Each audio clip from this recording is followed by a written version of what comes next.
นี่นะครับ มาดูนี่ในป่ามีอะไรกินบ้างนี่มาดูนี่เราจะมา นี่นะครับ เมนูในป่า เมนูในป่าของเราก็จะมีประมาณนี้นะครับ ไม่ยากอาหารในป่าเนี่ย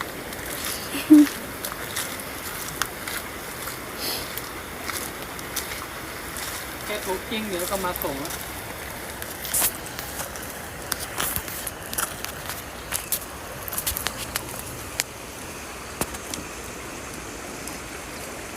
นี่ของกินเรา